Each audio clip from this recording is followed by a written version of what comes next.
অমুসলিম সমালোচক এবং পশ্চিমা মিডিয়া তারা অভিযোগ করে থাকে ইসলাম নারীদেরকে অবমূল্যায়ন করেছে।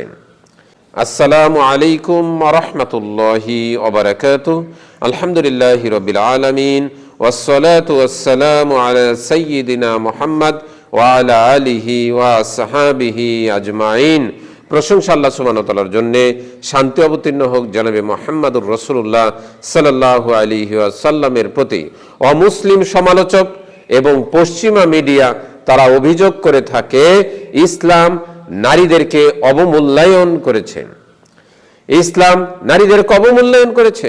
ইসলাম কেন পুরুষকে 4 বিয়ের অনুমতি দিয়েছে? ইসলাম কেন নারীদের উত্তরাধিকার কম দিয়েছে? ইসলাম কেন নারীদের হিজাব বাধ্যতামূলক করলো? এগুলো কি নারীকে অবমূল্যায়ন করা নয়? ইসলাম বরং নারীদেরকে সম্মান দিয়েছে। পশ্চিমা মিডিয়া যা প্রচার করে তা সম্পূর্ণ ভ্রান্তি, সম্পূর্ণ হচ্ছে মিথ্যা। আল্লাহ সুবহানাহু ওয়া তাআলা নারীদেরকে মর্যাদা দিয়েছেন। পবিত্র কোরআনুল কারীমের সূরাতুল বনী ইসরাঈলের 17 নম্বর সূরার 70 নম্বর আয়াতে আল্লাহ সুবহানাহু ওয়া তাআলা বলছেন ওয়ালাকাদ কাররামনা বনী আদমা। আল্লাহ সুবহানাহু ওয়া তাআলা আদম সন্তানকে সম্মানিত করেছেন। আদম সন্তান একজন নারী, আদম সন্তান একজন পুরুষ, আদম সন্তান। আল্লাহ সুবহানাহু ওয়া তাআলা বলছেন না পুরুষদেরকে আল্লাহ সুবহানাহু ওয়া তাআলা সম্মানিত করেছেন, বরং আল্লাহ সুবহানাহু ওয়া তাআলা বলছেন আল্লাহ সুবহানাহু ওয়া তাআলা আদম সন্তানকে সম্মানিত করেছেন। নারী এবং পুরুষ উভয়কে আল্লাহ সুবহানাহু ওয়া তাআলা সম্মানিত করেছেন।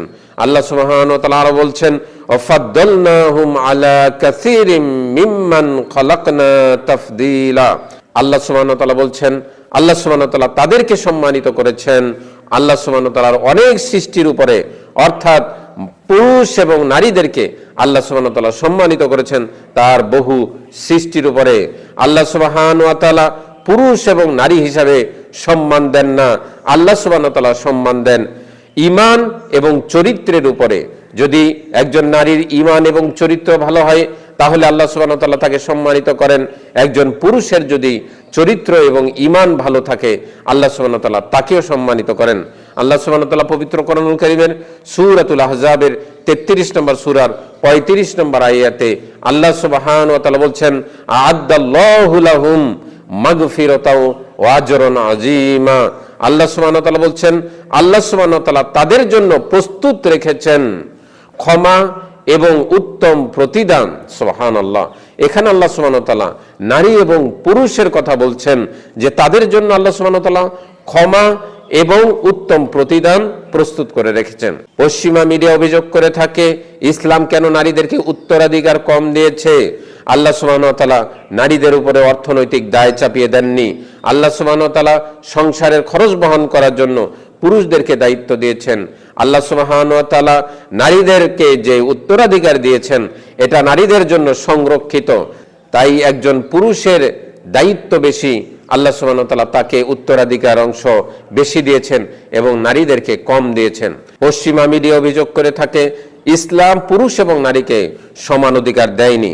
ইসলাম পুরুষ এবং নারীকে একই রকম সমান মনে করে না, তবে ন্যায় ভিত্তিক, ইনসাফ ভিত্তিক অধিকার নিশ্চিত করে থাকে।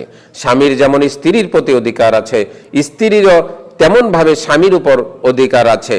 স্বামী যেমন স্ত্রীর প্রতি অন্যায় করবে না, জুলুম করবে না, স্ত্রী স্বামীর প্রতি অন্যায় করবে না, জুলুম করবে না। ইনসাফ প্রতিষ্ঠা করা, ন্যায় প্রতিষ্ঠা করা। পশ্চিমা মিডিয়া অভিযোগ করে থাকে নারীদের হিজাবের কারণে নারীদের মর্যাদা কমে গেছে, নারীদের স্বাধীনতা কমে গেছে। একজন ডাক্তার যখন তিনি মাস্ক পরে চিকিৎসা করেন তখন কি তার স্বাধীনতা কমে যায়? তখন কি তিনি সীমাবদ্ধ হয়ে যান? একজন পুলিশ ইউনিফর্ম পরার কারণে তখন কি তার স্বাধীনতা কমে যায়? তখন কি তিনি সীমাবদ্ধ হয়ে যান? জি না। একজন নারী হিজাবের কারণে তিনি শালীনতা, ভদ্রতা বজায় রেখে রাস্তায় চলতে পারেন, তিনি নিরাপত্তার সাথে রাস্তায় চলতে পারেন। এটা হচ্ছে তার মর্যাদা। হিজাব কখনো সম্মান নষ্ট করে না, হিজাব কখনোই স্বাধীনতা নষ্ট করে না। হিজাব নারীদের সম্মান, নারীদের নিরাপত্তা এবং মর্যাদা নিশ্চিত করে থাকে। আমরা এই আলোচনা থেকে বুঝতে পারলাম পশ্চিমা মিডিয়া যে সমস্ত অভিযোগ ইসলামের বিরুদ্ধে করে আসলে এগুলো সবই হচ্ছে বিভ্রান্তমূলক। আমাদেরকে সচেতন হতে হবে, ইসলাম সম্পর্কে জানতে হবে।